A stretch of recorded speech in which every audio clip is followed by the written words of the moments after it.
Recently, Disney Cruise Line has begun to sail out of Fort Lauderdale, Florida. Their new terminal is beautiful, and I find it to be a lot less hectic than the one in Miami.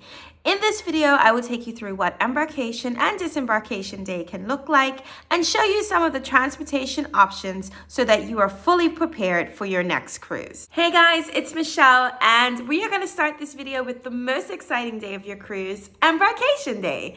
So if you are coming from Fort Lauderdale Airport, the cruise port and the airport are really close together. It's about a 15-minute drive. You can catch an Uber, a Lyft, a taxi, a shuttle bus from your hotel if that service is available. You just have to ask. And the place where you're going to be requested to drop off is Terminal 4. Disney Cruise Line operates out of Terminal 4 at Fort Lauderdale's cruise port. And it's really easy if you're in like a ride share or any kind of vehicle of that sort. They'll literally be able to drive into the gate, drop you off right at the entrance to the terminal. If you opt for Disney Cruise Line's bus to pick you up from the airport, their check-in kiosk is located on the ground level of Terminal 1 in baggage claim. When I sailed earlier this year, it was between baggage claim 4 and 5 and was directly across from Southwest International check-in. If you are at a different terminal in the airport, you can catch a complimentary shuttle bus that will drop you off at Terminal 1. Once you check in at the Disney kiosk, someone will escort you to your coach bus and take you to the terminal. Now, this needs to be prearranged and prepaid. So if you want to use Disney Cruise Line transportation, make sure to either call them or book it on the app. If you are driving to the port, you're going to follow the signs to Terminal 4, and then you're just going to park in the parking lot that is directly across from the entrance of the terminal. Once you park, you can catch the elevator or escalator down to the ground floor, and that will pretty much put you off right in front of the entrance. Now, you do not pay for parking until you return because they count how many days you're there. So you'll pay at the end of your trip. Now, once you are inside of the terminal, it's really easy. You can follow the signs. There's cast members there to direct you where to go. The terminal is absolutely beautiful.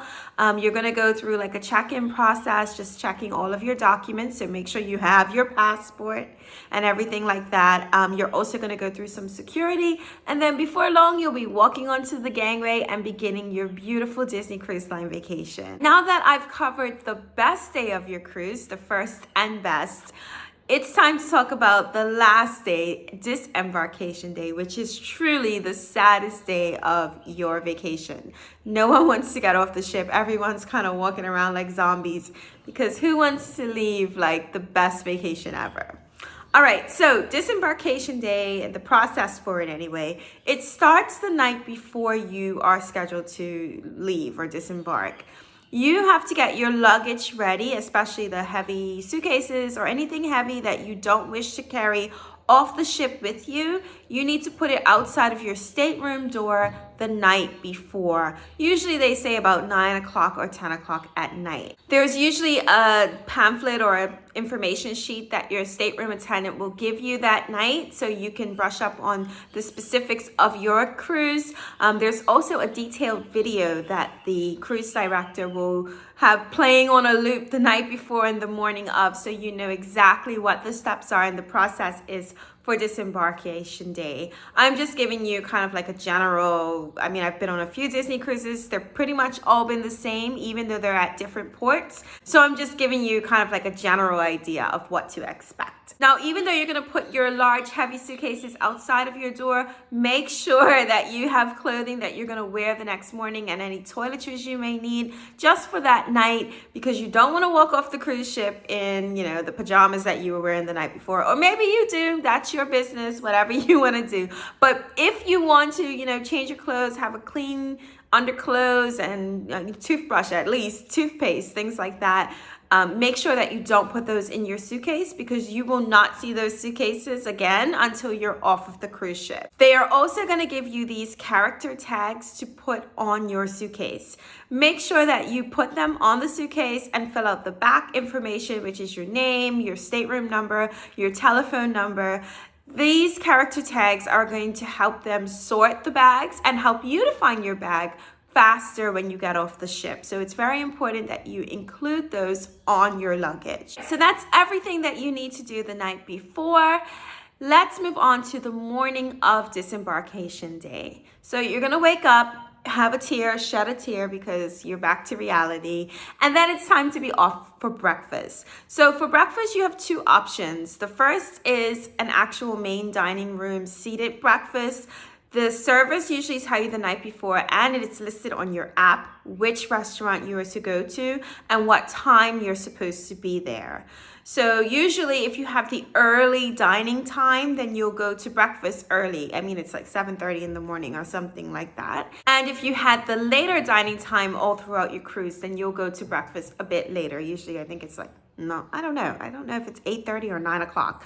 I'm not sure. We've only ever done the early dining time, so we have the early breakfast. They take this time strict, okay? So that means don't be late.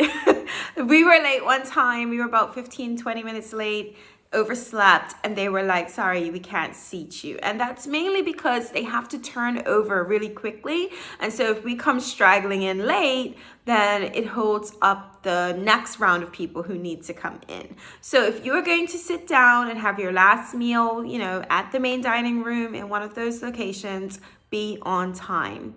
What you can do if you're not up for a 7:30 breakfast and you want to sleep in for a few minutes, they have the buffet open. So whether it's Marceline Market or Cabanas, you can go up to the top deck and have breakfast there. That's what we did. We actually enjoyed that better.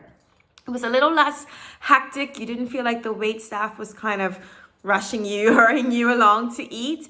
And we just sat there for not as long as we wanted. I think you have to be off the ship by like 9:30 in the morning, but it gave us a lot more wiggle room and time to just soak in our last few minutes on the cruise ship. All right, so once they call your baggage tag, that's how you know how to get off the ship. Usually they're like, oh, Tinkerbell, boarding group 1 is Tinkerbell or 2 is Mickey. I don't know, I'm just making it up. But you'll see all on the screens on the ship which group are allowed to leave the ship. You can stay longer if you wish, but I think everyone has to be off by a certain time. So once you see the picture of your baggage tag, then you know you can leave the boat. And once you get off, the first thing you'll do is grab your luggage. So you'll go straight into what looks like a baggage claim. You're gonna find your section that has that character and look for your bags and collect them.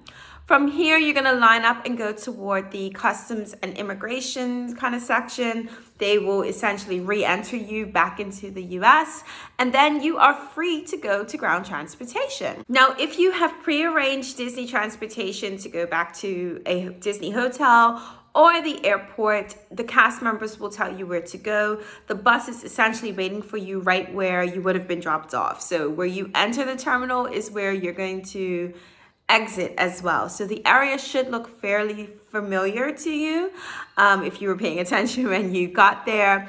But anyway, you'll catch one of those buses. This is just a tip. Do not throw away your Key to the World room card.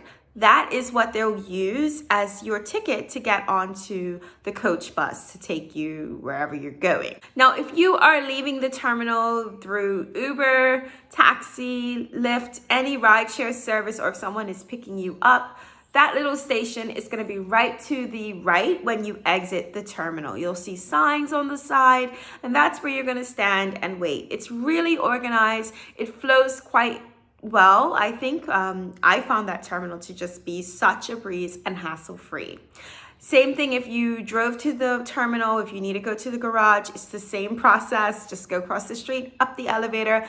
Be sure to pay before you get your car. There is a little kind of like a payment kiosk there, so you can pay right on the ground floor and go up. If not, I think there's a few more on each level so that you can pay for your parking, and then you can leave the terminal. As I said before, I found this terminal to be fairly easy to navigate. It was, you know, pretty seamless, to be honest. In the time that it took from when we disembarked the ship and got outside and on the bus and off we went, I would say it was about 20 minutes, which is not bad for getting your luggage, going through customs, and then trying to find ground transportation. So I definitely recommend this terminal if you can sail out of it, not just on Disney, on any cruise ship.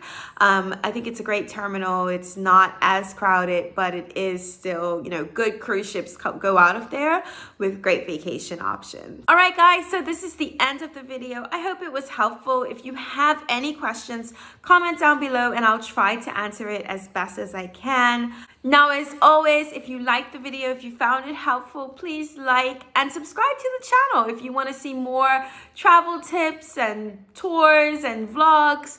If you want to join this little travel community here on YouTube, I would love to have you, and I will see you guys in the next video. I hope all is well. Take care. Bye, guys.